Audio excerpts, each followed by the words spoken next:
check the mic and make sure it sound right, boys.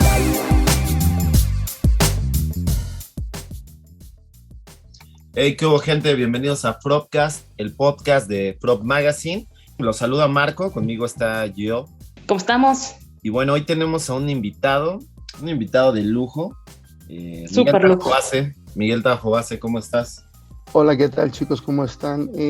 Bien, contento primero agradecido por la invitación y después contento porque en esta pandemia, hasta hace un par de meses, en mi familia íbamos invictos y en estos últimos 2 meses pues ya fuimos varios los contagiados. Por suerte ya todos estamos fuera y tuvimos un poco delicada a la jefa, pero contento, todo bien. Pero ya va mejor, ¿no? Ya va mejorando todo. Y no, todo va muchísimo mejor y aunque bueno, en mi caso no hubo ninguna complicación, sí no deja de para nosotros ser grato que somos parte de esa estadística de gente que se contagió y la libró, porque también, al menos en mi familia, hubo varias personas que se fueron a causa del COVID, ¿no? Entonces, por eso este motivo así como que de estar contentos, ¿no? De seguirla contando y bueno, hoy estar aquí con ustedes. Sí, no, está buenísimo estar aquí, poder compartir todo esto. Pues y la verdad te agradecemos. Nada que agradecer, yo muy agradecido porque me consideren para echar un poco de chisme. Y pues nada, ya que dices que entremos en chismecito, pues cuéntanos un poquito de ti, porque digo, para nosotros, para Marco que está en la industria de la música, para mí que de alguna forma yo estuve dentro de esta industria también, aunque sea un poquito, para los que no te conozcan, ¿quién eres? ¿Por qué para nosotros eres una institución dentro del gremio? Bueno, yo soy Miguel Tajobase, estoy próximo a cumplir 52 años. Venga. Desde hace 35 años estoy vinculado directamente con la música. Desde hace 37 soy asistente a shows y todo ese tipo de cosas.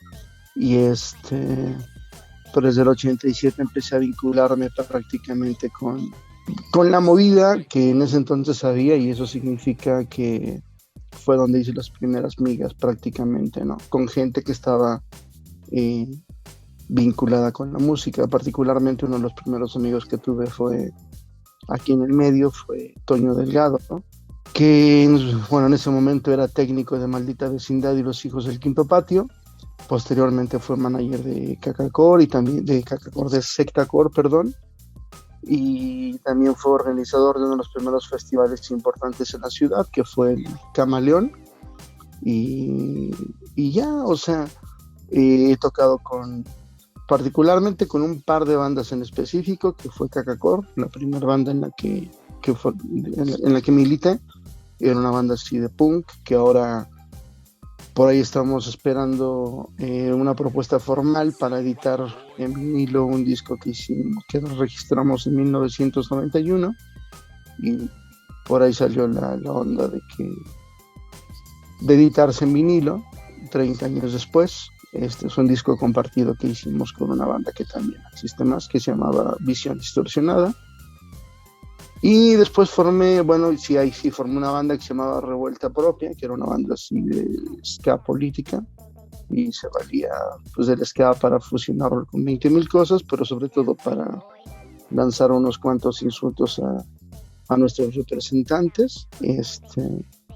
Y bueno, tenía un puesto en el Chopo, en el que trafiqué muchísima música, compartí con muchísima gente, conocí a muchísima gente. Produje shows, produje discos, y hace más o menos 10 años me di un break, por así decirlo, porque hace 10 años ya tenía una nena que estaba por cumplir 4 años y no me quise quedar atrás con respecto a la mamá de mi nena, que en ese entonces estaba a punto de terminar su maestría y yo ni siquiera tenía terminado el bachillerato. Entonces decidí acreditar mi bachillerato. Después que lo acredité, hice mi examen a la UNAM 2 o 3 veces, es lo que no recuerdo, y en la segunda o en la tercera fui aceptado. Hice la licenciatura en Ciencias de Comunicación en la Facultad de Ciencias Políticas y Sociales. He seguido vinculado con la música, pero ya no activamente, y hasta hoy que estoy como que regresando, tengo varias cosas ahí pendientes de hacer. Quiero volver a armar una banda después de casi 5 años de que se terminó el último intento de volver a darle con mi banda Revuelta Propia. Ahora tengo ganas de volver a tocar, pero todavía sigo sin definir si quiero una banda de rap con hardcore, una banda de punk, o le doy forma a mi proyecto de canciones maricas, como yo le decía. Estoy justamente ahorita con mi asesor de tesis definiendo cuál va a ser el medio por el cual me voy a titular, porque también estoy planeando un fanzine y estamos viendo, porque de hecho mi idea para titularme era otra y justamente mi asesor me dijo que pues esa podría ser como que el medio para que me titule, ¿no? El prototipo del fanzine antes de que salga. Y bueno, pues estamos ahí como que definiéndolo. Estoy retomé desde hace unos meses un libro que dejé inconcluso hace unos años sobre el ska citadino, y tengo un proyecto con un par de amigos para hacer un tipo video podcast, es que no sabría cómo decirle, para hablar de muchísimas cosas loquitas referentes a la música, ¿no? Y bueno, también entre las muchas otras cosas que hice, que fue trabajar con bandas como manager y así. Ahorita estoy como que en tratos para trabajar con un par de bandas y así, ¿no? Entonces, bueno, también actualmente también soy un godín. Es la segunda chamba que tengo en mi vida formal. Desde ese sitio siempre trabajé con mi familia y después fui toda mi vida trabajador independiente, y hace 4 años me invitaron a trabajar ahí a la Cámara de Diputados en el área de comunicación social, y después de que cambió la legislatura anterior, en septiembre me rescindieron el contrato y un mes y cacho después me rescataron para otra área, y pues está bien chido, porque digo, no gano mucho, pero la neta he aprendido demasiado, ¿no?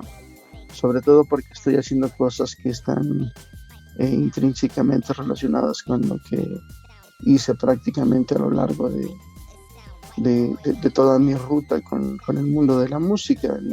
En la primera etapa que tuve ahí en la Cámara estaba en la subdirección de radio y televisión, y ahora estoy en el área de redes sociales, entonces sí está divertido, la neta, ¿no? Y pues ya, ahorita estoy de vacaciones, tengo un par de semanas de vacaciones que tengo que terminar de aterrizar en estas 2 semanas varias de las cosas que tengo ahí pendientes, y pues ya.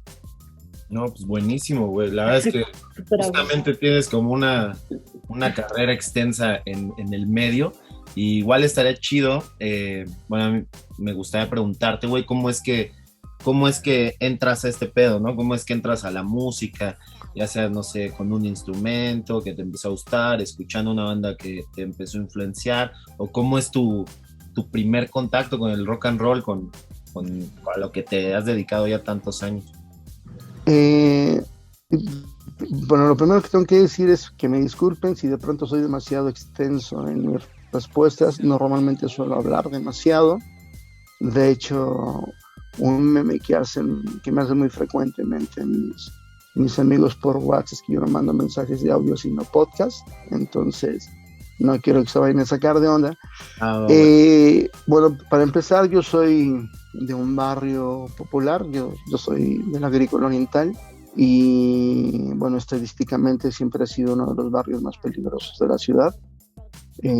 Definitivamente si hay un barrio que yo haya conocido donde el no future era una ley sí o sí, será justamente mi barrio, el Agrícola Oriental, ¿no? Entonces yo desde que estaba chavito, para mí siempre me gustó la música, y cuando yo tenía como 8 o 9 años fue que yo dije, no, pues yo quiero salir algún día en la tele y quiero cantar, ¿no? O sea, en ese entonces las cosas para entretenernos eran solamente la tele y los medios impresos, las revistas, los periódicos, ¿no?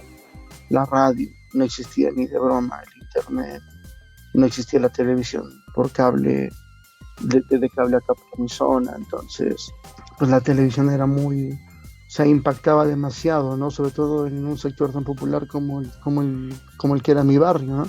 Y entonces pues, yo desde chavito siempre me gustaron las canciones de los Tigres del Norte, de Lorenzo Monteclaro, Cornelio Reina, Vicente Fernández. Y pues yo dije, no, pues yo quiero salir en la tele. Y yo me acuerdo que a los 12, 13 años empecé a escribir mis primeras canciones. Desde chavito, pues sí fui como que siempre fui grillero porque aquí a la vuelta de mi casa hay un mercado y en el mercado hay un local de tortas. Y la chica de ahí era una chica de izquierdas. Estoy hablando cuando yo tenía como 10, 11 años que reparé en eso. La chica era de izquierdas y era muy fan del folclore latinoamericano, ¿no? De Silvio, de Pablo, no sé, se me olvidan ahorita demasiados, ¿cómo se llama? Se me olvida, o sea, conocí demasiados cantautores latinoamericanos con ella. Y también por esos días conocí a un chaval, bueno, lo conozco desde que éramos unos pendejos, pero yo no sabía que él militaba en grupos de izquierda desde que estaba en la prepa. Él es un par de años mayor que yo, y él como que me inculcó toda esa onda izquierdosa, ¿no? Entonces, pues cuando es el 83, 84, pues a mí ya me gustaba toda la música, ya no nada más solamente lo regional, ¿no? Me acuerdo cuando iba a la primaria, mi primera profesión, tengo que hacer un paréntesis en eso, yo soy voceador de periódicos y revistas de cuarta generación. Lo fue mi padre, lo fue mi abuelo y también lo fue mi bisabuelo. Y entonces la unión el periódico se vendía tanto en esos años que teníamos una unión de voceadores y expendedores, y teníamos una clínica, teníamos una escuela primaria, una guardería, un kinder donde nos daban todos los servicios, ¿no? Nos daban de desayunar, nos daban de comer, como si fuera una institución privada, pero todo eso lo pagaba la unión de voceadores, ¿no? Entonces, este camión había 3 rutas de la escuela para el camión, y una de esas rutas pasaba por mi barrio y terminaba en la Juan Escutia, acá en esa. Entonces yo me acuerdo que cuando tenía como 8 o 9 años, todos esos güeyes decían, no, pues que aquí en el barrio viven los del Tri, ¿no? Y yo decía, ¿quiénes son los del Tri, no? O sea, no mames, ¿no? Pero pues ya estaba de moda Kiss, entonces todo el mundo dibujaba a los de Kiss. Entonces desde ahí el rock también me comenzó a jalar, ¿no? Cuando ya tengo 13, 14 años, pues mi carnal, el mediano, ese güey pues, fue post-punk y fue new waver, fue b-boy. Digo, mi carnal ya falleció hace un rato, pero por el que realmente llegó a esta cuestión de la música, porque una cosa era lo que yo soñaba como un chaval de barrio, y otra cosa que realmente algún día lo fuese a hacer, ¿no? Pero por mi carnal conocí a muchos lugares donde se presentaban Polymarch, Sunset, Winners, Patrick Miller, ¿no? Yo en el 82, 83 ya iba Patrick Miller ahí en el club de periodistas, ahí en Filomeno Mata, ¿no?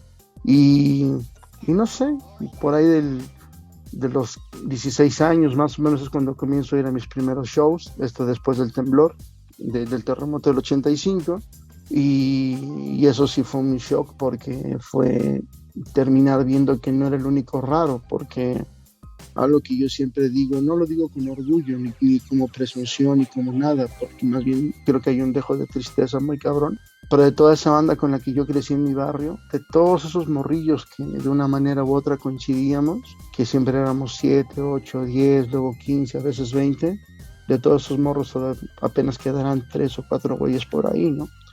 Todos los demás ya están muertos, están en canas, y hay un par de güeyes que están en instituciones psiquiátricas, ¿no?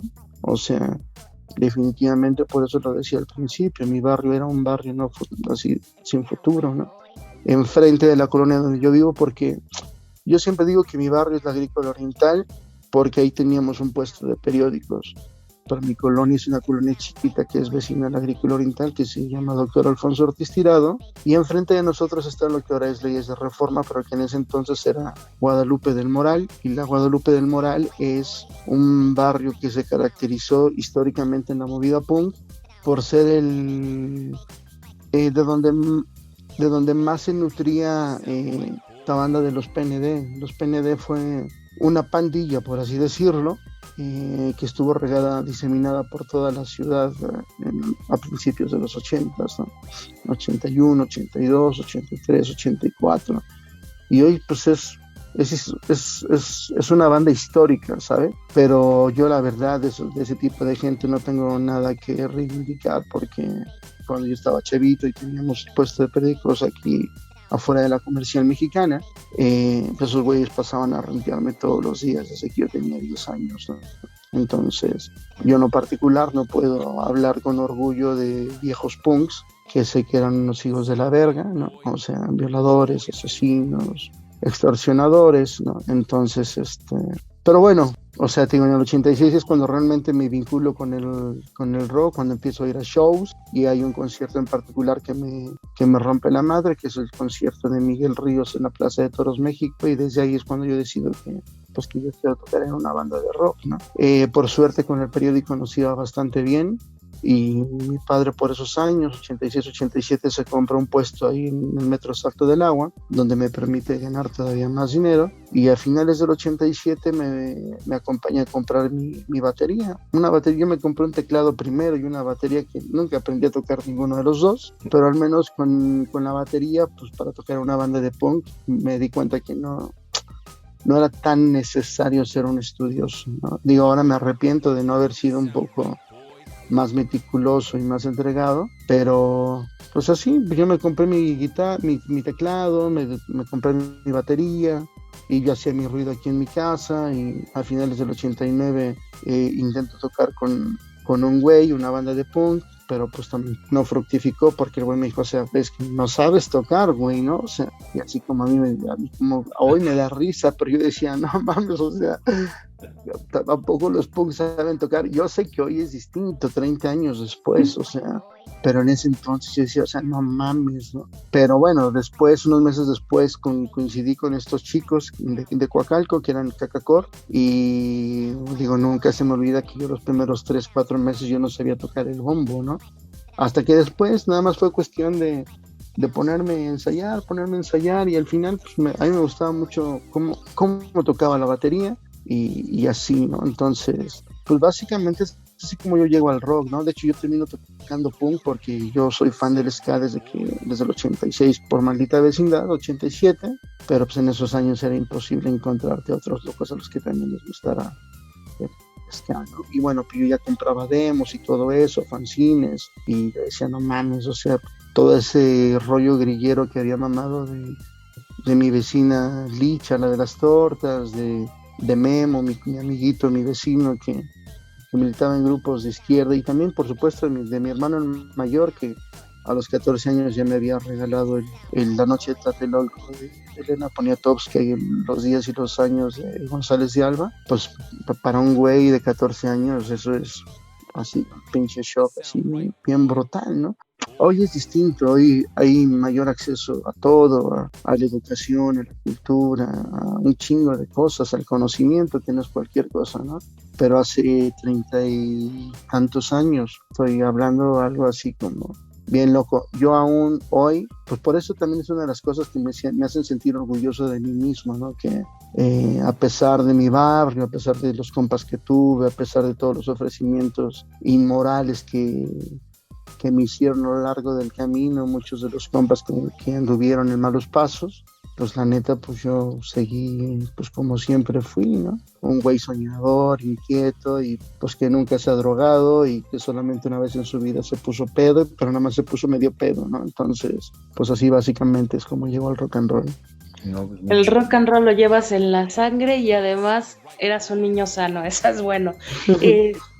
Cuéntanos bueno, aparte de que era muy, muy, muy complicado consumir música en esos tiempos, porque pues como bien dices, solo lo teníamos a través de la televisión o las revistas, y además la televisión era un poquito más complicado porque solo teníamos acceso en esos tiempos a MTV y solo por el rock o el pop, casi no había ska. Era muy complicado. ¿Cómo consumías tú? ¿Cómo llegaste al escenario del ska, aparte de por Maldita Vecindad, que también es una institución enorme? ¿Cómo hiciste para meterte en ese mundo que tanto te gustaba? Porque por ahí estuve escuchando algunas hazañas tuyas del por qué eres y serás reconocido en el gremio underground. Bueno, ya les dije que nosotros vendíamos periódico, entonces había unas revistas que no sé si siguen existiendo, la verdad, que se llamaban Coqueta y la revista Tú, que eran así como para chicas, ¿no? La Coqueta era como para chicas como de 13 a 16 años y la revista Tú como para morras como de 16, 17 a 20, 21, 22. Para morras más grandes pues estaba en la Cosmopolitan, y para morras ya de 30 para arriba pues estaba la Vanidades, por ejemplo, ¿no? En la revista Coqueta y en la revista Tú había hasta el final un apartado como para que se conectaran morras de todas partes de Latinoamérica. Y yo me acuerdo que tenía como 11 años, 12 años, algo por el estilo, cuando vi que mi carnala Claudia, que es un año mayor que yo, y se empezó a cartear con morras así, ¿no? Que yo al principio me daba risa y yo hasta le decía burro, y yo le decía, o sea, no mames, o sea, ¿qué? Digo, ¿qué te carteas, no? Pero no sé por qué, bueno, distinto, había una revista también que se llamaba Mecánica Popular, y que también en en las hojas finales de las revistas venían también así como clasificados de, pues soy Marco y soy de Montevideo y me interesa intercambiar postales, llaveros y mamadas por el estilo. Entonces, Perdón que te interrumpa. Antes en ese pedo en las revistas, o sea, era así, tú mandabas como que tus datos, una onda así, y te publicaban y así hacías como amigos a distancia. exactamente, güey. Para eso voy. Hay un término en inglés que a mí me encanta, que es el pen pal, ¿no? Y eso a mí me encantó, o sea, porque a mí me llamó la atención y me acuerdo, o sea, de hecho, tengo esa carta. El primer güey con el que yo me intercambié fue con un güey de Uruguay, y nos intercambiamos precisamente postales y llaveros. ¿Por qué llaveros? Porque mi hermana colecciona, desde que estaba morrilla, colecciona llaveros. Entonces todos los llaveros que a mí me llegaban, todos eran los llaveros que iban para la colección de mi carnala, ¿no? Entonces, desde la primera vez que yo mando una carta y que me la contestan, o sea, para mí fue así como, no mames, qué pedo, ¿no? Para mí fue algo muy, muy, muy, muy chingón. Y cuento esto porque justamente una de las cosas que a mí me encantó de los fanzines de ese entonces, era que todos publicaban flyers de güeyes que hacían fanzines, o que tenían un sellito, que tenían un programa de radio, pedos por el estilo. Y particularmente los que más hacían esto eran los fanzines de metal. Los fanzines punks eran más así como de rollo, entrevistas, y publicaban alguno que otro flyer, ¿no? Pero los fanzines de metal sí eran así como chingue su madre. Y por ejemplo había un flyer, un fanzine en particular que a mí me encanta, que de hecho las últimas 2 veces que he ido al tianguis me he encontrado a su editor, al Marín, que se llamaba Brain Death, ¿no? Y a mí me encantaba porque se hubiera como un segunda mano, como un Maximum Rock and Roll, pero en media carta doblado, fotocopiado, y traía un chingo de entrevistas, pero traía cientos de flyers. Y yo me acuerdo que cuando vi con en particular con ese fanzine, yo le escribía a todo el mundo. Sin saber inglés, yo traducía con mi diccionario, y eso fue lo que a mí me hizo como que conocer gente de otras escenas en Latinoamérica, en Europa, en Estados Unidos. Y esa onda de intercambiar pues mándame demos de las bandas mexicanas, ¿no? Y pues yo iba al Chopo, compraba el demo oficial, bueno, que los demos oficiales eran grabados, pero compraba un demo, o una copia de alguna banda mexicana, de punk o de metal, según el güey con el que me intercambiara, ¿no? pero todo eso viene justamente con el antecedente de que realmente la que me influenció fue mi carnala, pero yo desde los 13 años más o menos me intercambiaba con gente de todo, prácticamente de todo el mundo, ¿no? Intercambiábamos revistas, carteles, postales, llaveros, cosas por el estilo, y eso fue lo que me encantó del punk. Y bueno, particularmente también fue una herramienta que yo utilicé para cuando ya comencé a vender cassettes en el Chopo, ¿no? Yo sabía que no tenía, para empezar, no tenía ni los discos que tenían los güeyes que ya vendían punk, por ejemplo, Eli Joker, Juancho Shiguero, Toño, por ejemplo. Entonces yo lo que comencé a hacer es, como yo ya tenía como cierta colección de demos de bandas peruanas, de bandas colombianas, de bandas chilenas, pues yo comencé a vender como que esos demos que nadie trabajaba. Y así fue. Entonces es como cuando vendes algo, independientemente de lo que sea, cuando ves que se empieza a vender un producto, empiezas a buscar productos similares a ese que se te está vendiendo bien. Entonces fue lo mismo, bandas de este tipo, independientemente de que fueran chilena, peruana, colombiana, argentina, bandas de este tipo estoy vendiendo bien, y pues como que me di a la tarea, y justamente a través de los fanzines y todo eso, de ir consiguiendo. Y después, pues como todo, una cosa te lleva a otra, una cosa te lleva a otra.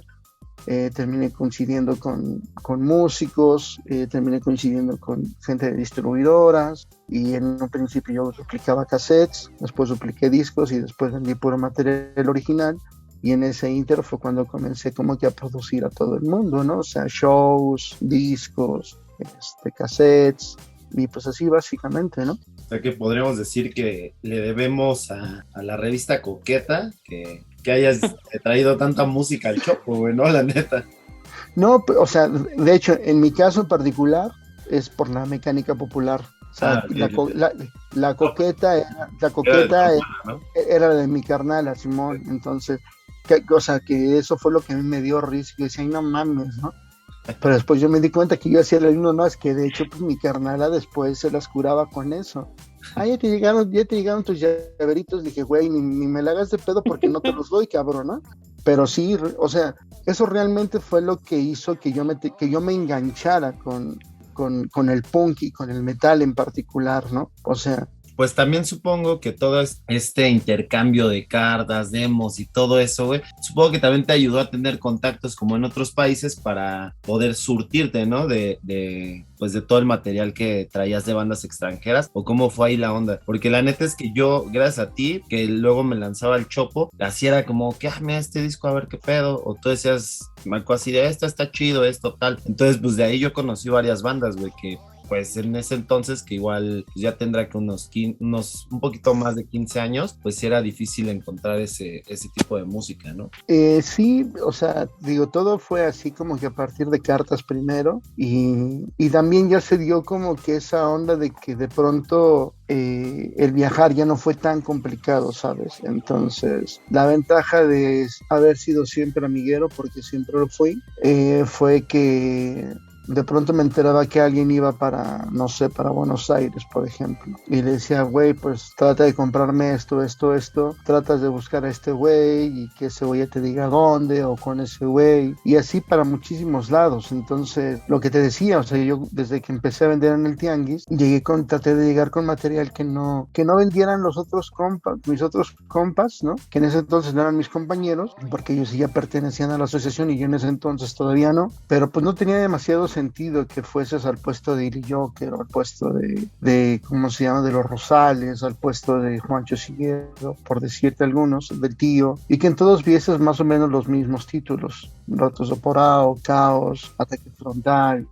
Todos Tus Muertos, La Polla Records. Y como en ese entonces, estoy diciendo ya para el 90, yo ya estaba vinculado totalmente con la movida punk y pertenecía a un colectivo que era el Cambio Radical Fuerza Positiva, que éramos un colectivo narcopunk militante, y en ese entonces nosotros ya estábamos muy influenciados por esta cuestión no tanto o no solamente por el punk español, que fue el punk que más marcó a los punks citadinos de mediados de los 80s hasta principios de los 90s. Nosotros sí estábamos como que ya más influenciados por ese sonido que nosotros le decíamos hardcore extremo y que particularmente venía de Inglaterra, ¿no? Que después le pusieron la etiqueta de crust. Entonces, pero también había otras cositas que no solamente eran así como crust o el clásico punk inglés, ¿no? Había un montón de bandas italianas, gringas, incluso españolas, que no formaban parte como que de ese punk radical vasco que fue el que más permeó en estos lados, ¿sabes? Y eso por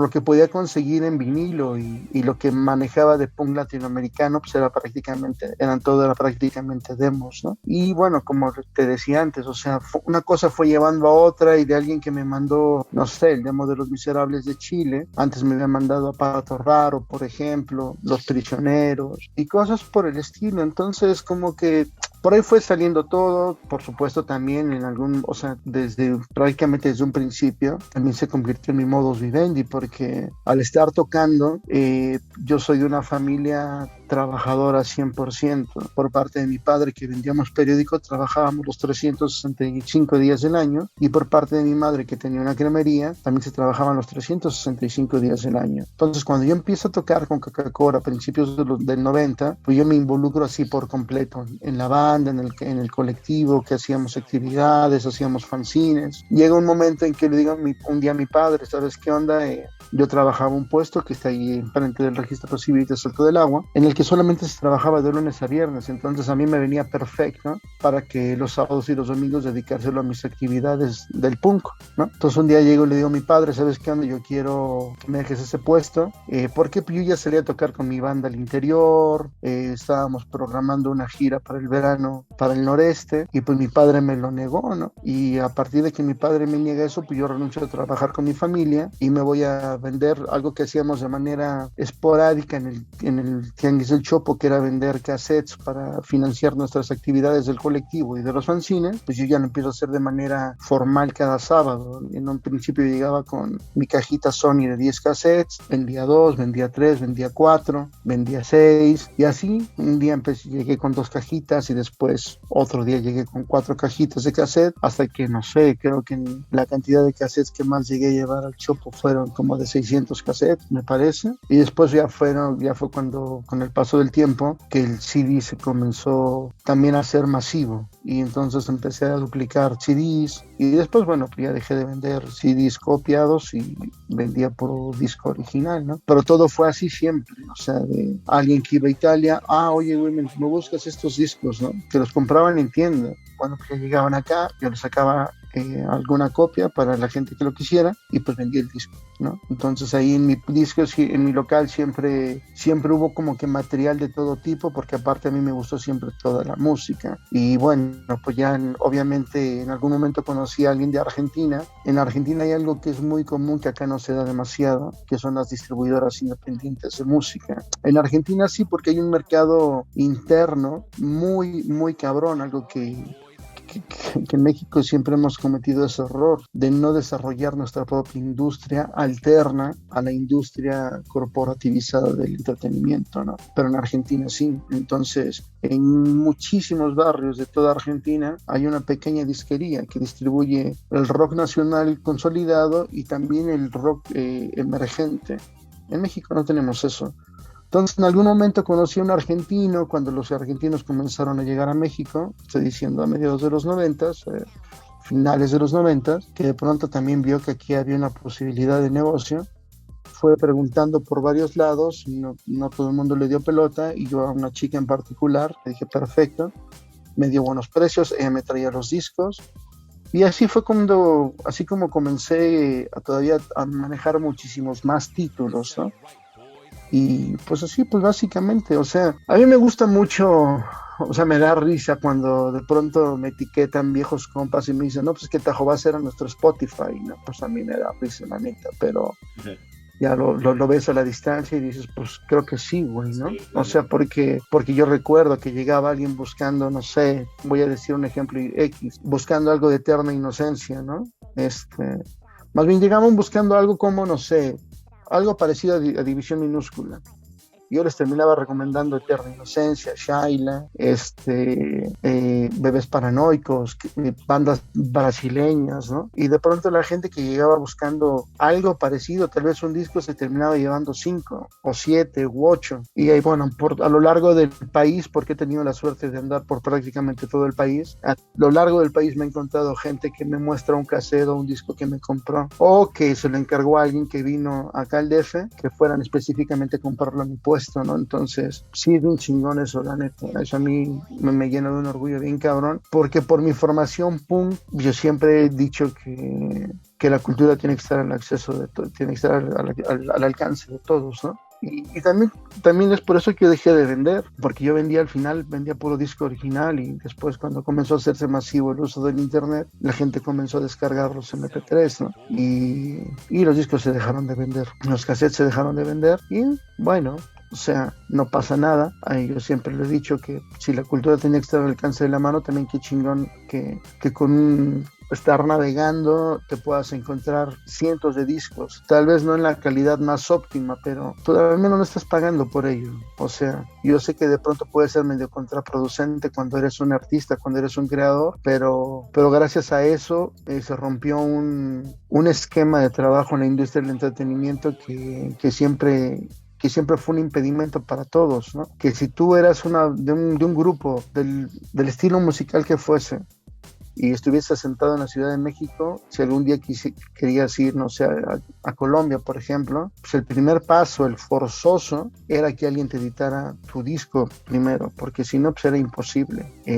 Los venues para los shows, pues no te producían un show si no eras conocido, ¿no? Hoy es muy común que haya bandas mexicanas que se van a Europa a picar piedra, o a Centroamérica, o a Sudamérica, y también es bien común que bandas de Sudamérica vengan a México sin que tengan un disco editado.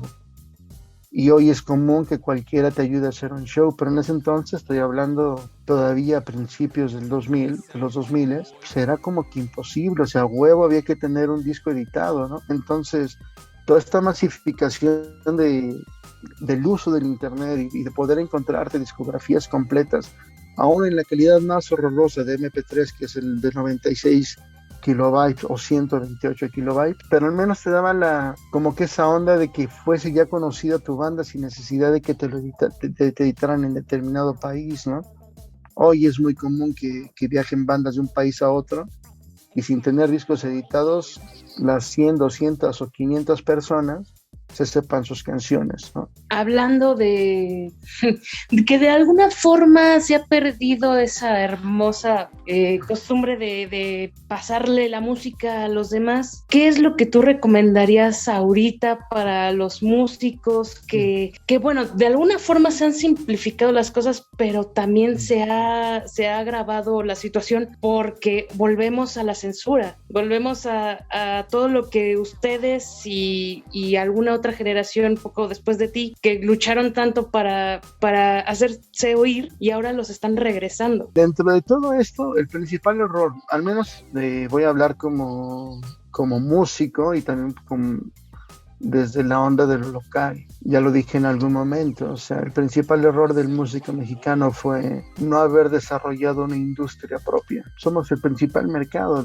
de Latinoamérica, el principal mercado de Latinoamérica. La industria del entretenimiento brasileña factura demasiado, puede ser que sea la que más factura a nivel latinoamericano, pero es un mercado interno y de consumo externo, pero particularmente del mercado norteamericano, ¿no? Nosotros somos el principal mercado para toda Latinoamérica, para todos los artistas de cualquier género musical. O sea, somos el principal mercado para toda Latinoamérica, y los músicos mexicanos, particularmente los rockeros, no tenemos ni una industria creada, a pesar de que somos el primer país que hizo rock en español, independientemente de que fueran covers de artistas norteamericanos, ¿no? Entonces, desde ahí estamos mal, ¿no? También el músico mexicano en ese sentido es demasiado conformista. ¿En qué sentido? Se conforma con el nicho de seguidores que tiene en su área y no apuesta por ir más allá y por crear otras cosas. Yo siempre pongo el ejemplo de Panteón Rococó, ¿no? Panteón Rococó puede gustarnos o puede no gustarnos, pero fue la primera banda que realmente se tomó en serio lo de picar piedra. Y bueno, ahora lo de la pandemia los detuvo demasiado en Europa, pero Panteón Rococó es una banda grande en Europa. Es una banda que a la hora de los festivales tiene un lugar totalmente privilegiado. ¿Por qué? Porque la gente paga por ir a verlos, ¿no? Y no estamos hablando de Panteón Rococó cuando empezó a ir a Europa, pues, hacía lo que hacen prácticamente todas las bandas mexicanas cuando van. Actúan en squats, o sea, casas ocupadas, pequeños bares, cosas por el estilo. Y afortunada la banda que va a un festival, ¿no? Panteón Rococó, sus últimas giras por Europa eran puros festivales importantes, con bandas totalmente consolidadas del mainstream, ¿no? Pues nosotros no, acá nos conformamos con tocar en el Alicia y creemos, digo, para las bandas que han tenido la fortuna, ¿o no? O la suerte, no sé cómo sería, de tocar en un Vive Latino, y ese es nuestro tope, ¿no? O sea, qué pedo, ¿no? Y lamentablemente en Vive Latino terminan tocando siempre las mismas bandas mexicanas, ¿no? Y las bandas emergentes que son contempladas son también bandas que difícilmente el paso del tiempo van a perdurar, ¿no? Entonces, yo que sigo pensando, o sea, está bien que haya demasiadas plataformas musicales hoy en línea, está perfecto. El pedo de estas plataformas es el mismo pedo que tiene todo internet, todo es fugaz, todo es efímero, ¿no? Porque para cuando salga este podcast al aire, van a haber 1 millón de noticias que se van a estar emitiendo de manera simultánea. Me gustaría, no por ego, sino porque justamente es el fiel reflejo del esfuerzo, me gustaría que tuviera miles de impactos, si es posible millones de impactos. Difícilmente creo que los pueda alcanzar. ¿Por qué? Porque seguramente va a aparecer una nueva noticia de Shakira o de Cristian Nodal o no sé, o del América o de Pumas o de Chivas o del Mundial o qué sé yo, un temblor que toco madera, cualquier cosa. ¿Pero por qué? Porque precisamente las bandas como que no hacen de más. Yo sigo pensando ahora que la mejor estrategia de mercado para una banda, para un disco, sería regalarlo, pero también, por supuesto, hay que buscar quién lo patrocine, porque por más que la gente tenga 50 teras de música en su disco duro, no hay nada, nunca va a haber nada como tener un disco físico. Yo en lo particular ahora soy fan de la música digital porque es práctica tenerlo, pero la música, independientemente de la calidad del músico que ejecute su instrumento y que lo registre en una grabación, todos, o sea, siempre va a haber quien esté al pendiente de tu trabajo, siempre. Y si es medianamente bueno, pues va a ser mucho más que una sola persona, o 2, o 3, o 4, ¿no? Entonces, yo sigo pensando que en primera instancia está bien valerse del uso de las plataformas digitales, pero yo creo que hay que seguir haciendo discos, hay que seguir haciendo vinilos, y hay que seguir haciendo cassettes, y bueno, a menos que seas una banda consolidada, la gente te lo va a comprar. Pongo el ejemplo de hace un par de semanas, División Minúscula, ¿no? Por fin sacaron el vinilo del Extrañando Casa y las 500 copias que sacaron se agotaron el mismo día. Bueno, hubo gente que lo consiguió todavía un día después en otros lugares, pero las 500 copias se acabaron. Pero yo te puedo asegurar que, no sé, que si los Flojos, por ejemplo, sacan un vinilo, dudo que vayan a vender los 500 discos en un día o en una semana o incluso en un mes, ¿no? Hace unos años, cuando yo tenía un programa en línea en Radio Fórmula, en una estación que tenían de rock, me acuerdo que entrevisté a la gente de Rastrillos, que es una institución del reggae. Llega el integrante de la banda y pues así bien contento me cuenta que hace un año, justamente en esos días, habían lanzado un disco, no me acuerdo cómo se llama el disco me lo regalaron, y yo le dije, ¿cómo les ha ido con el disco? Me dicen, nos fue excelente, bla bla bla bla bla bla, justo en estos días se cumple un año, qué chingón, bla bla bla. Termina la entrevista y le pregunto, oye, por cierto, ¿y pues cuántas copias sacaron? 1000 copias habían sacado. Se tardaron 1 año para vender o colocar 1000 copias. Y estás hablando de una institución del reggae en México como es Rastrillos. Entonces, si a Rastrillos le pasa eso, imagínate a Revuelta Propia o a cualquier banda que no se consolidó como, no sé, Sectacore, Inspector, División Minúscula, Panda. por decirte algunos nombres como cercanos a mí, ¿no? Entonces, yo ahora como que una estrategia que yo manejaría pues sería, hay que sacar discos, hay que sacar CDs y hay que buscar quien nos patrocine. Por suerte, con todo esto de la pandemia vino a ser patente algo que ya era algo muy empleado en la ciudad, que es el autoempleo y el emprendimiento. Entonces hay demasiados pequeños negocios emprendiendo y seguramente que estarían interesados en patrocinar, en producir discos, que aparte hoy no es caro.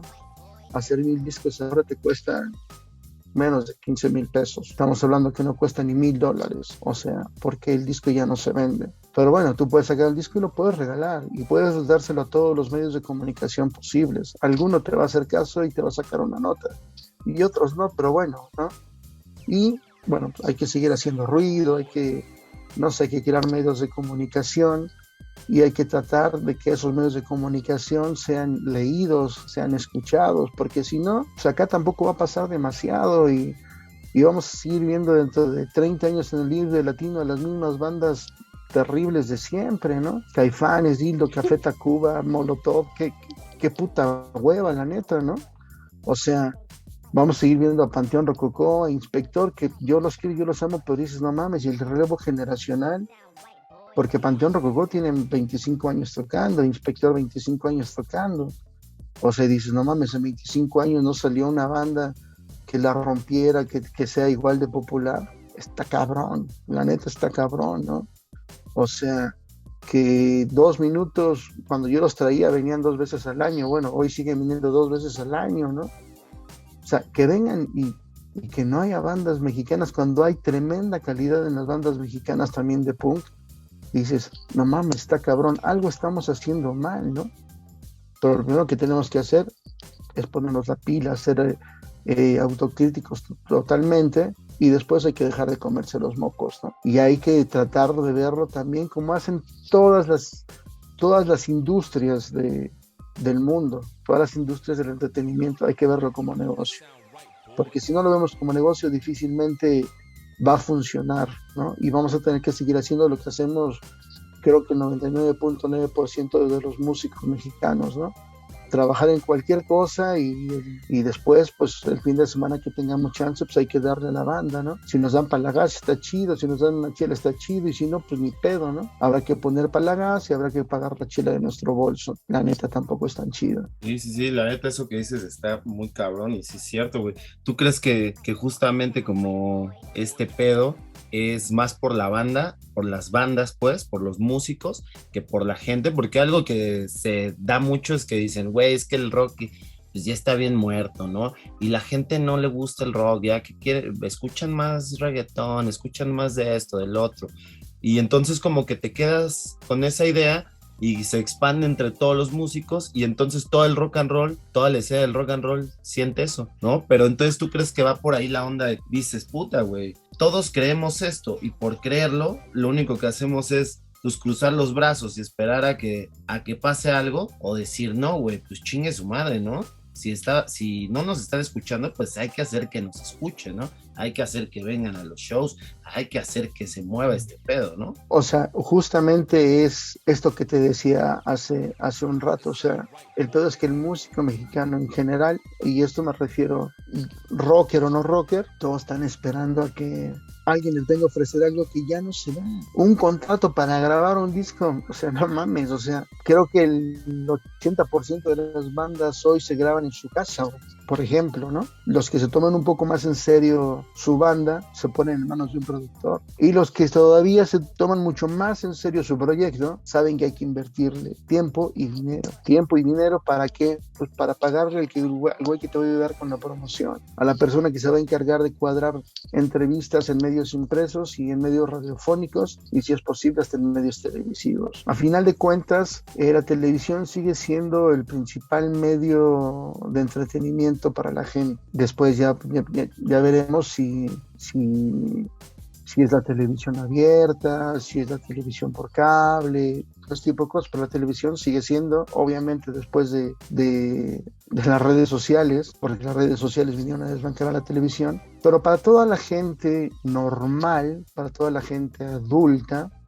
la televisión sigue siendo el principal medio de exposición, entonces no todo el mundo se lo toma en serio, entonces no hay que esperar de entrada, no hay que esperar a que alguien venga a ofrecerte nada porque está cabrón, es como si yo espero que el amor de mi vida llegue todavía, o sea, no, güey, o sea, si llega chido y si no llega tampoco pasa nada, ¿no? Y bueno, aquí lo principal es creer en lo que uno está haciendo, porque si uno no tiene confianza en lo que está haciendo, pues también va a estar cabrón que podamos aspirar a algo.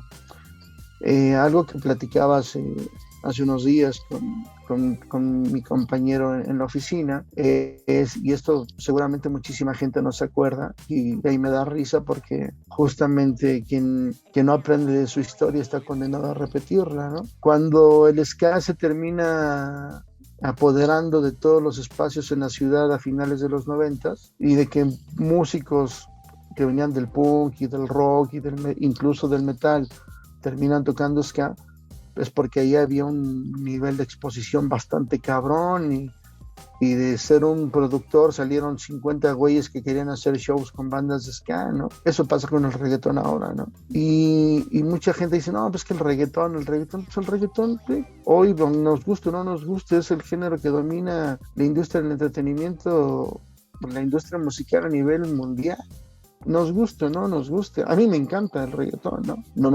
Eso no quiere decir que me gusten todos los artistas, pero a mí me encanta el reggaetón porque a mí me encanta toda la música. Pero mientras no nos quitemos ese prejuicio, o sea, lo vemos, el ska en la Ciudad de México, yo no voy a hablar del ska en todo el país, pero el ska en la Ciudad de México, a pesar de que tiene 25 años que irrumpió, poquito más de hecho, sigue siendo un género brutalmente popular, brutalmente, ni en Jamaica, ni en Estados Unidos, ni en Inglaterra, que sería la segunda casa del ska, ni en Alemania, ni en Italia, ni en Japón hay festivales tan numerosos, tan concurridos para el ska como en la ciudad, ¿no? Y el ska no está en los medios, o sea, las bandas de ska no aparecen en la televisión, no aparecen en el radio, es decir, pero ya hubo un trabajo que se hizo en esos años, con el boca a boca, por el que sigue perdurando el género, ¿no?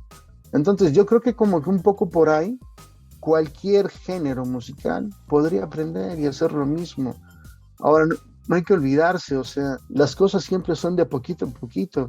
Yo lo dije en algún momento ya de mi plática, o sea, yo llegué al Chopo con mi cajita de 10 cassettes, unas semanas después llegué con 2 cajitas, y otras después con 4, y otras después con 8, o sea, y después ya traían la maleta, como se dice normalmente, ¿no? Entonces, acá tendría que ser lo mismo. Para el rock mexicano en general, habría que organizarse, no sé si a través de un colectivo, de una cooperativa, pero habría que comenzar a aspirar en primera instancia por algo pequeño y después pues tratar de ir sumando más y más y más, ¿no? Porque de otro modo, pues está cabrón, obviamente todos los empresarios, chiquitos o grandotes, buscan el éxito inmediato, ¿no? Buscan tener en la cartelera pues, al artista que le haga a vender un chingo de chelas, porque es el principal negocio de los antros, ¿no? Ya independientemente de lo que se genere de taquilla, que de la taquilla es de lo que gana el artista, ¿no? El artista promedio, digo, las bandas cabronas, pues también ya hacen su cálculo de cuánto van a vender de alcohol y también sobre eso cotizan su caché, ¿no? Entonces, pues acá nada más es cuestión de entrarle, arriesgarse, tenerle fe a su producto y obviamente tratar de hacer un producto más o menos interesante, bueno, ¿no? Qué sé yo. Digo, porque que también lo interesante y bueno es demasiado subjetivo, ¿no? Yo puedo decir, no mames, los postales a mí me encantan, me refascinan, ¿no? Y habrá alguien que diga, ay, no mames, güey, qué porquería de banda, güey. Y lo mismo con cualquier banda, ¿no? Yo hace un rato dije, Café Tacuba, o sea, que qué hueva, ¿no? Caifanes, qué hueva, ¿no? Y sin embargo, Caifanes acaba de hacer una serie de shows y todo el mundo mamadísimos con esos güeyes, ¿no?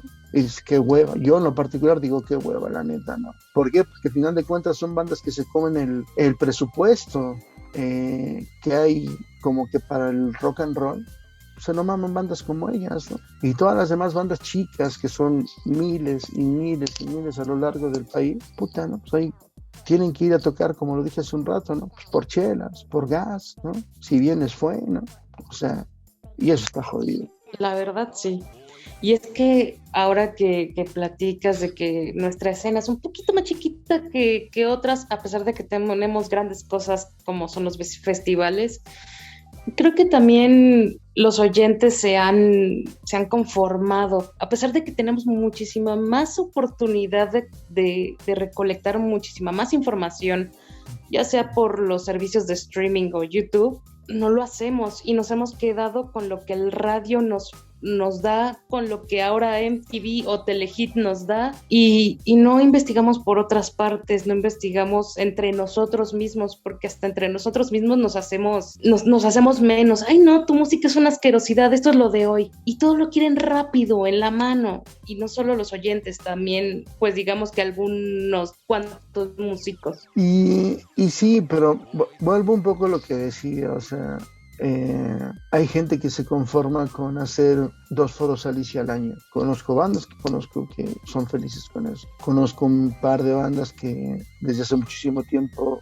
su ambición es tremenda y ojalá que lo consigan, ¿no? Se cansaron de hacer foros Alicias y después se fueron a hacer el Teatro de la Ciudad, el Metropolitan, y ahora aspiran a, no sé, Pepsi Center, tal vez, no sé si después aspiren a un Foro Sol, que estaría chingón, ¿no? Ahorita que te escucho hablar toda esta onda que te estamos escuchando y esto que mencionas del rock, de que en México no se hizo como una industria independiente como pones de ejemplo Argentina, tú al momento de empezar a producir bandas, a crear un sello discográfico y toda esta onda, esa era tu idea, así decir, güey, voy a entrarle a este pedo para buscar hacer una industria independiente mexicana. ¿Por ahí va tu onda? Pues mira, en primera instancia, cuando empecé a producir bandas, realmente lo único que buscaba era mostrar como que bandas que no se conocían en primera instancia, y segundo, que fuese con el mejor trato posible. Finalmente no fueron tampoco demasiadas las producciones que hice, pero sí puedo decirte que todas las producciones que hice, como que apegadas a lo más ético y equitativo posible, ¿no? Estoy hablando que en promedio fue a las bandas a las que les produje un disco, o sea, yo me hice cargo de la producción ejecutiva, es decir, pagar al estudio y al productor, y obviamente pagar la maquila del disco, y a la banda se le terminaba asignando más o menos el 20% del tiraje total, ¿no? Si eran 500 copias o 1000 copias, esas fueron las copias que el 20% de ese tiraje fue con lo que se quedaron las bandas, ¿no? Incluyendo la producción más cara que hice y que ha sido, esa fue como que mi ruina económica, el disco de Darling, ¿no? Con todas las demás bandas fue lo mismo, hubo alguna banda a la que le di mucho más, y bueno, o sea, pero la idea era como que hacerlo todo como que entre amigos en primera instancia. Yo nunca he sido, a pesar de lo que estoy diciendo, puede ser que me contradiga y ahorita voy a explicar por qué. A pesar de que dije que hace falta como que tomárselo como que más en serio todo, realmente mi intención nunca fue ver al rock como un business. Para mí siempre fue como un vínculo para poder viajar, hacer amigos y conocer a los amigos que ya conocía por carta. Incluso antes de conocerlos por internet, ¿no? Entonces, yo nunca tuve como que esa ambición, yo solamente quería viajar. Obviamente yo nunca pensé que algún día iba a tener una hija, y prácticamente toda esta cuestión de ahora hacerlo de un modo distinto, de un modo serio, pues va encaminado a eso, ¿no? Que a mi hija quiero proveerle las mejores armas, las mejores herramientas para que pueda desarrollarse como persona. Y cuando digo esto no me refiero a que le quiero dar una casa con una alberca y comprarle, no sé, pendejadas, ¿no? Porque al final de cuentas lo único que necesitamos las personas son valores y conocimiento, y después ganas de hacer las cosas, ¿no? Entonces, pues no, mi intención no fue como que incentivar, pero yo sí quería como que pudiese salir algo, ¿no? Lamentablemente, la mayor parte de las bandas con las que trabajé, no puedo decir que todas, pero la mayor parte de las bandas con las que trabajé, en la práctica terminaron comportándose como el grueso de las bandas mexicanas de las que ya hablé, ¿no? Que están esperando que llegue alguien a producirles algo, que llegue a producirles un disco, un concierto, qué sé yo, en lugar de laburárselo por sí mismos, ¿no? Que es algo que yo admiro muchísimo de las bandas venezolanas y de las bandas argentinas en particular, ¿no? Que son gente que se toman, o sea, cuando ya se casan con su proyecto, le avientan todos los huevos, echan todo el pinche ribete para tratar de hacerlo, ¿no? No les voy a contar a ninguno de los dos cuántas bandas argentinas han conocido en los últimos 5 años, incluso en la pandemia. Chingo de bandas argentinas han venido con la esperanza de funcionar en México. ¿Por qué? Porque como dije antes, México es el principal mercado para todos los latinos, ¿no? Pero en México no. O sea, yo tenía una idea con mi sello, pero pues en la práctica las bandas querían otra cosa, que era resolverles la vida, y yo pues la neta no me resuelvo ni la mía, menos voy a resolver la vida de los demás, ¿no? No critico ninguna de las decisiones que hayan hecho las bandas. En su momento me terminé enemistando con alguna, ahora la verdad me es irrelevante. Estoy en un momento de la vida en el que digo, mira, la neta, lo que fue, y lo que no, pues no pasa nada tampoco, ¿no? Quien se portó bien conmigo está chido, quien se portó mal, pues yo sí soy de la idea de que tarde o temprano todo lo bueno y todo lo malo se nos regresa, ¿no? Y en ese sentido puedo estar en paz con lo que he hecho a mi paso por la vida, ¿no? Obviamente, como todos, puedo tener gente que me quiera y gente que no me quiera, pero realmente me es irrelevante porque yo trato de estar en paz conmigo mismo, con la gente que amo, con la gente que quiero y con la gente que estimo, ¿no? Después, la gente que me conoce está chido, si me tira un buen vibe, y si me tira un hate, pues también es pedo de él. O sea, al final de cuentas, yo estoy tranquilo, ¿no? Sé perfectamente con quién me pasé de lanza y sé perfectamente con quién no me pasé de lanza. Y en ese sentido sí puedo presumir de tener la conciencia tranquila, ¿no? Y nada, yo por ejemplo ahora un par de los proyectos que estoy tratando de sacar adelante, pues sí tienen que ver mucho con esta cuestión de que pues hay que emprenderle, ¿no? Y un poco por eso también mi banda se llama, la última banda, se llama Revuelta Propia, ¿no? Por esa frase de los Clash, ¿no? De que esto es una revuelta propia, ¿vas hacia atrás o vamos hacia adelante, ¿no? Y yo quiero seguir construyendo, la neta, ¿no? O sea, no me interesa detenerme. Si alguien quiere quedarse pues, ahí esperando a que alguien le llegue a producir algo, pues está chido. Yo, la neta, no. Siempre he sido un tipo que nunca se ha quedado quieto, siempre me han gustado los retos. Y creo que eso es lo que me tiene más, o sea, más que contento ahora, ¿no? O sea, cuando nadie esperaba que me saliera de mi banda de Cacacor, me salí, ¿no? Y después hice Revuelta Propia, que también fue una banda que marcó, que fue un punto y aparte en la escena escatalítica incipiente y después en la historia del ska mexicano. Cuando nadie esperaba que disolviéramos la revuelta, pues yo la disolví, ¿no? Después que la reactivamos, nadie esperaba que yo me saliera de la banda que había formado, me salí, ¿no? Cuando nadie esperaba que me saliera del fanzine que editábamos, el Brigada Subversiva, me salí. O sea, cuando nadie esperaba que dejara mi puesto en el Tianguis del Chopo, lo dejé. ¿Por qué? Porque siempre hubo un nuevo reto para hacer, ¿no? Entonces yo ahorita estoy a gusto donde estoy chambeando. No me gusta la modalidad porque somos freelance y tenemos que renovar contrato cada 4 meses. El año pasado había renovado mi contrato en septiembre y a finales de septiembre me lo rescindieron, ¿no? Pero bueno, pues es lo que hay y no pasa nada. Yo estoy muy a gusto con lo que quiero hacer, muy contento, estoy muy ilusionado y espero que funcione todo lo que quiero hacer, pero si no pasa, pues tampoco va a pasar nada. O sea, buena parte de lo que quería de la vida lo he conseguido, ¿no? Gracias a Dios y al esfuerzo y al cariño de la gente que me sigue, ¿no? Que está al pendiente de las cosas que hago. Entonces, pues eso solamente, ¿no? No sé si termina siendo una banda más adelante o no, eso no lo sé todavía, pero sí tengo bien claro que las cosas hay que hacerlas ahora de un modo distinto. Y ese modo distinto significa hacerlo con seriedad y saber que hay que invertirle, ¿no? Y lo más importante, que la neta no todo el mundo repara en eso, hay que salir a buscar ayuda, y esa ayuda significa buscar un productor, alguien que le quiere invertir a tu proyecto, ¿no? No que te patrocine para que tú te rasques los huevos después, ¿no? O sea, como dice una de mis hermanas, que sea un ganar-ganar para todos, ¿no? Es un trabajo en conjunto, ¿no? Exactamente, ¿no? Entonces, Creo que por ahí tendría que ser la onda. El mal pedo es que las nuevas generaciones de bandas también, la mayor parte, vienen arrastrando todos esos vicios de las viejas bandas mexicanas. Y eso está jodido, porque vuelvo a decir lo mismo. O sea, no hay festivales más importantes para el ska a nivel mundial que los que se hacen en México, ¿no? Vive Latino, nos guste o no nos guste, es el principal festival latinoamericano. ¿Por qué?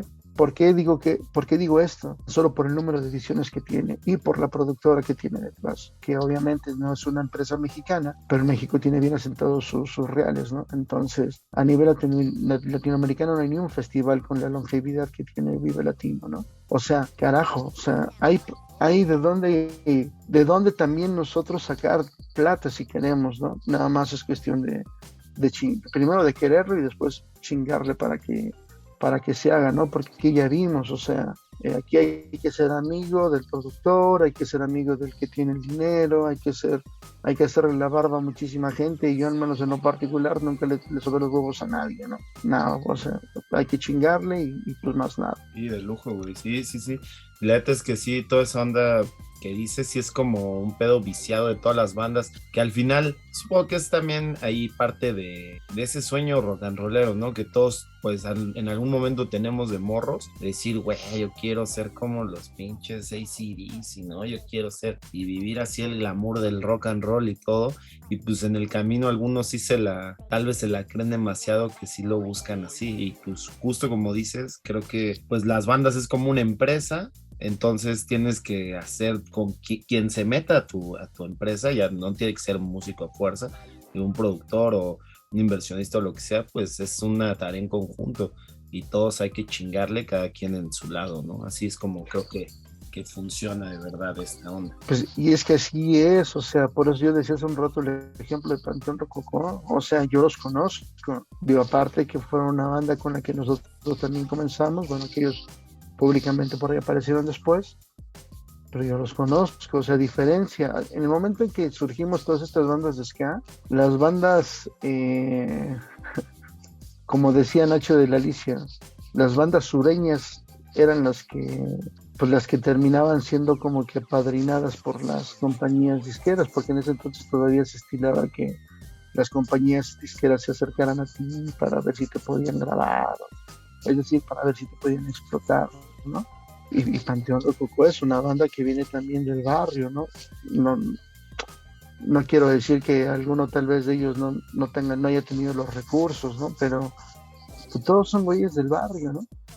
Y ver lo que hicieron, o sea, a final del año pasado, los 3 conciertos que dieron en el Foro Sol, aunque hayan sido las mismas gentes para los 3 shows, metieron más gente de la que le cabe al Estadio Azteca. Yeah. Y es una banda local, es una banda mexicana, es decir, lo que decías ahorita, el sueño de AC/DC, pues a huevo que es posible. Digo, lo que hicieron los Rococós en todos los sentidos, de agruparse como empresa y delegar responsabilidades para cada integrante de la banda, de ser ellos mismos los dueños de su banda, de tener a alguien que les arregle las fechas, pero donde ellos tienen el control de decidir cuál show hacen y cuál show no hacen. Carajo, es posible. Claro que hay que hacer un chingo de condiciones para llegar a ser una banda de ese nivel de popularidad. Por supuesto que también, ¿no?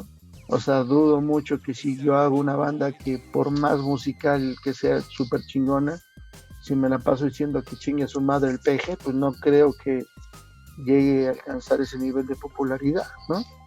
Porque cuando Secta Core decía que Salinas Almoloya, pues bueno, sería un contexto en el que todo el mundo repetía esa frase, pero difícilmente va a volver a darse algo por el estilo, ¿no? Panteón Rococó era una banda política, muy política al principio, y todas sus canciones de las últimas que les he escuchado, porque no soy afín a escucharlos, pues son más como que normales, ¿no? O sea, romance, covers, desmadre, y está chido, pero al final de cuentas tienes que hacer ciertas concesiones para poder llegar al grueso de la gente, ¿no? Porque no toda la gente le interesa escuchar política, o le interesa escuchar de cerveza, o qué sé yo, ¿no? Pero yo sigo insistiendo, todo puede ser posible, ¿no? Nada más hay que ser objetivos, hay que chingarle, ¿no? O sea, paso por paso, ¿no? Pues primero hacer un 246, después un Foro Alicia, después te vas a un lugar más grande y así sucesivamente, ¿no? Nada es imposible si realmente le chingamos, ¿no? Y pongo el ejemplo, Panteón Rococó, es una banda que no es del círculo de Molotov, no es del círculo de Zoé, no es del círculo de Dildo, no es del círculo de Caifanes, Neón, Bonnie y los Enemigos del Silencio, que eran bandas de niños ricos, ¿no? Entonces, es posible, pero pues, nada más hay que creérselo y después hay que chingarlo un chingo. Bueno, mi querido Marquito, ¿quieres preguntar algo más o alguna impresión que tengas o que nuestro querido Tajo diga algo? La neta es que, güey, creo que está bien chido así todo lo de cómo ves la industria y eso, y pues obviamente creo que tienes una visión muchísimo más clara de todo, porque de alguna manera, pues, influiste en ese pedo, ¿no? Aquí en el país, ya sea con la música, ya sea en el Chopo, ya sea produciendo o todo lo que has hecho, me parece que está bastante chingón. No sé si quieras tú agregar algo. Justo también, mira, ahorita me estaba acordando, ahorita que estás hablando por Alicia y de esto, me acuerdo del Sauce Boxeador, güey, ¿no? También le entraste como esa onda, ¿cierto? A tener un foro de expresión. No, esa es como que la leyenda urbana, pero la verdad, o sea, no, eso es de los fake news más cagados que he tenido, ¿no? ¿Por qué? O sea, ¿por qué la gente me vinculaba con el Sauce Boxeador? Porque la morra que lo llevaba, Donají, era mi novia en ese entonces duramos un chingo de tiempo, de hecho, me tocó ver nacer y me tocó ver morir al Sauce. Donají es la mamá de mi hija, mi nena que está próxima a cumplir 14 años. Entonces yo estaba ahí. Obviamente yo le llevé muchas de las bandas con las que trabajé, las llevé a hacer algún show ahí, y me veían a mí, obviamente porque yo ya tenía mucho tiempo trabajando con el rock, con mi puesto en el Chopo, entonces la gente me ubicaba a mí y creía que era mi local, pero no, nunca, o sea, nunca, de hecho. En alguna ocasión, yo no sé si fue en serio, fue como guasa, ¿no? Pero pues yo me acuerdo que en alguna ocasión la que hoy es mamá de mi nena, me dijo, oye, pues a ver si vas diciéndoles que pues el lugar es mío, ¿no? Y yo pues, güey, yo ¿qué te digo, no? O sea, pues la gente cree lo que quiere creer, ¿no? Entonces, en algún momento, como que yo tuve la idea, tuve las ganas de abrir una tienda de discos formal y que aparte también funcionara como un espacio para echarse un café o incluso echarse una chela, ¿no? Pero se dieron una serie de circunstancias que terminaron pudriendo todo, ¿no? Bueno, nació mi hija y mi hija se convirtió en mi prioridad, obviamente, ¿no?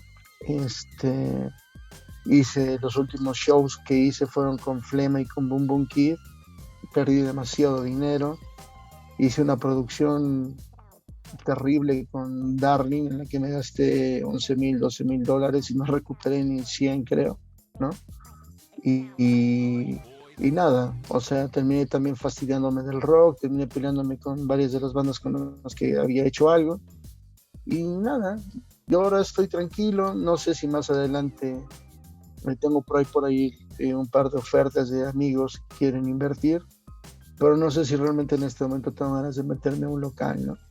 Me gusta mi chamba en la Cámara de Diputados, no sé si voy a seguir demasiado tiempo ahí o toda la vida, no tengo la menor idea, pero la verdad todo lo que tengo montado en este momento desde casa, tengo esto, tengo aquello otro, eso es lo que me mantiene motivado y ya veremos si más adelante vuelvo a editar discos, vuelvo a trabajar con bandas, vuelvo a hacer una banda. Lo del fanzine sé que es algo que voy a terminar haciendo sí o sí, incluso para este año, y ya veremos si más adelante abrimos un espacio como para tirar rock and roll, ¿no? Que en todo caso, si fuese un espacio donde tocaran bandas, me gustaría que fuesen presentaciones acústicas, ¿no? Ya no soporto el ruido, ya no soporto tampoco los lugares tan concurridos, que es algo también que me detiene para volver a armar una banda, ¿no? Porque la neta, yo sí ahora soy de dormirme a las 11 de la noche a más tardar, o a las 12 como muy exagerar, ¿no? Salvo fines de semana que me permito ver alguna película, alguna serie, ¿no?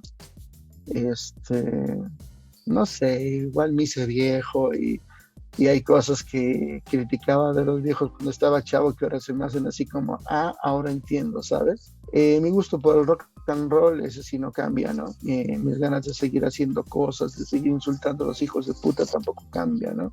Pero bueno, pues no es lo mismo tener 16, 22, 25, 30, 35, incluso 40, que estar a punto de cumplir 52 años, ¿no?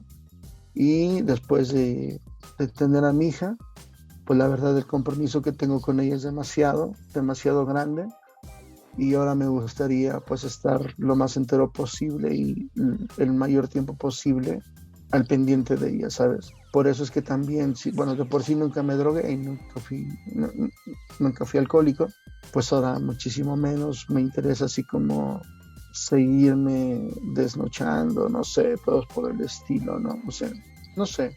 Ahora soy un tipo demasiado soso, ¿no? Quiero seguir viajando, me encanta seguir conociendo música. Si hay algo que tengo cabrón, aparte del vicio por el pan, es conocer música. Eso sí, todo el tiempo estoy buscando música, nuevas bandas, de todo tipo. Me meto por todos lados, en sitios en árabe, en inglés, en portugués, en francés, hasta en alienígena. Yo creo que voy a encontrarme foros en estos días, ¿no? Pero sí, no, ya hay muchas cosas. Por ejemplo, ahora yo soy muy de estar en casa. Me encanta estar en casa, no me encanta no tener pedos con nadie y pues básicamente eso, ¿no? Y pues yo solamente quiero agradecerles la invitación a esta charla. Espero no haber sido fastidioso y así como puta madre este güey cómo habla, pero toda la vida fui así y hoy más, ¿no? Eso me da risa porque de pronto una de mis mejores amigas me dijo, güey, eso es síntoma de la vejez. Bueno, güey, desde hace un rato me asumo como ruco, ¿no? Y no tengo pedo con ello, ¿no? Sé que ya no tengo 30 y creo que es el primer paso como para estar en paz con uno, ¿no? Buenísimo. Así es. Buenísimo, Tajo. Oye, y pues para cerrar ya ahora sí, güey, ¿cuál es tu pan favorito ahorita que dijiste que eres adicto al pan? Verga, bueno, me gusta. ¿Cuál de todos? Mira, voy a sonar vulgar, ¿no? El bizcocho que me encanta es el de la morra con la que estoy saliendo, ¿no? Primero. Dos, me encanta el pan de caramel. Esta panadería que está aquí en Coyoacán, a la vuelta de División del Norte, donde está la Guay. El pan de caramel me encanta, ¿no? Me encanta el pan de aquí de la vuelta de mi casa. Me encantan un pan de higo que hacen. No mames, me podría tragar 2 panes y cada pan, no es exagerar, pero cuando menos de largo debe medir como 15 centímetros, pinche pan. Y de ancho debe medir como unos 8. Es un pan tremendo, barato. Bueno, cuesta 10 pesos la pieza, no es barato, no. Pero la neta está regalado. Digo, porque sí. Una dona de caramel, que a mí me encantan las donas de moca de caramel, vale como la última vez creo que me costó 40 pesos. Una chulada. Una chulada, pero digo, no, o sea, cariñosa. Me encanta el pan, la neta, es un pedo que traigo y con el que vengo lidiando desde hace un tiempo. Yo voy a dejar de comer pan y nada más aguanto unas horas, ¿no? Ni siquiera unos días, ¿no? Ah, pues qué chido, güey. No, pues a ti queremos agradecerte igual haber aceptado la invitación. Ya la teníamos pendiente desde hace ya unos meses. Un rato. Pero pues ya por fin se logró, güey. Pues muchas gracias, güey, por hablar de todo esto. No sé, algo que quieras agregar tú, yo. Pues muchísimas gracias por dejarnos conocerte y reconocerte, porque muchos ya sabían de tu historia, pero pues todo va cambiando, todo es evolución y pues nada, esperamos tus próximos proyectos, aunque sea ahí desde tu sillón y que te duermas a las 11 de la noche, no importa. Chicos, pues muchísimas gracias por todo y bueno, pues siempre aquí ando a la orden. A mí me encanta hablar. Me encanta hablar y por último, dinos dónde te podemos encontrar, si queremos escribirte o saber qué es en lo que andas. De hecho, solamente manejo mi perfil de Facebook, facebook.com/tajobase. Normalmente posteo puros memes, o sea, pocas veces tomo algo en serio, porque pues, está cabrón. O sea, aquí en una sociedad tan polarizada como la nuestra, si dices algo en contra del peje, puta, mis amigos peje lovers me quieren cortar los huevos, ¿no?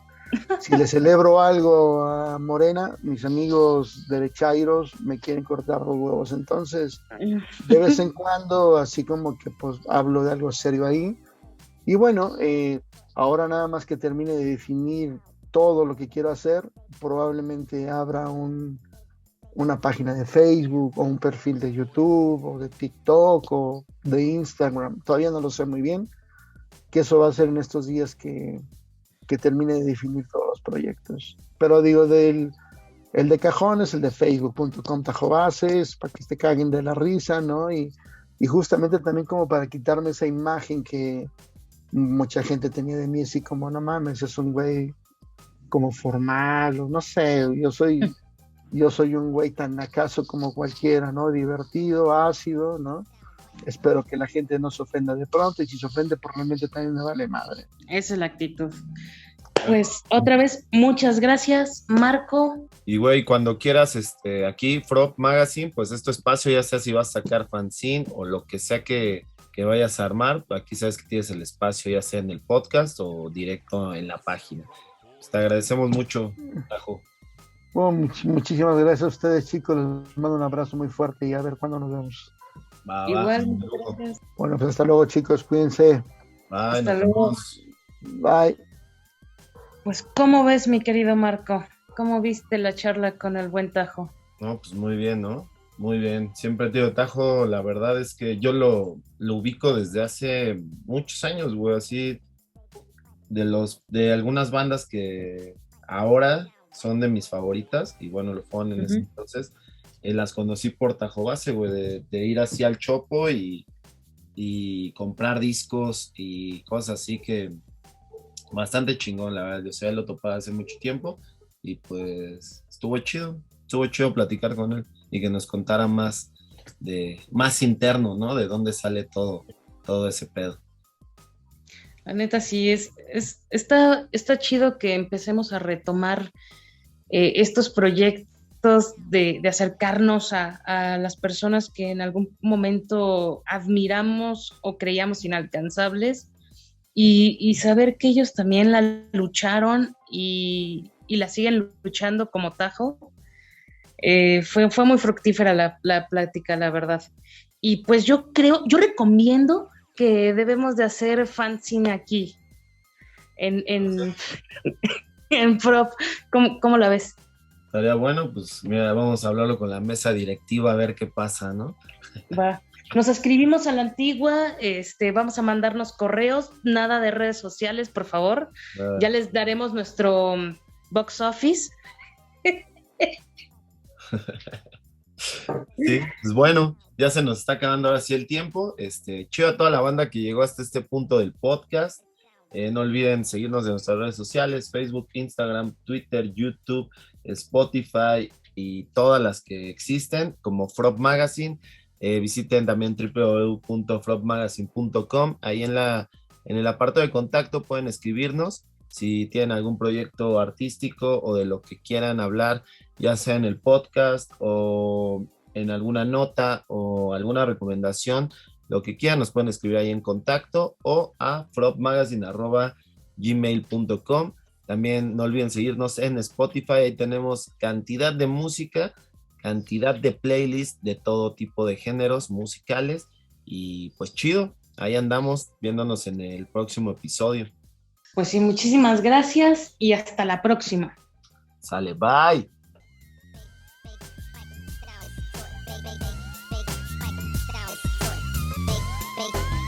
It sound right, boy.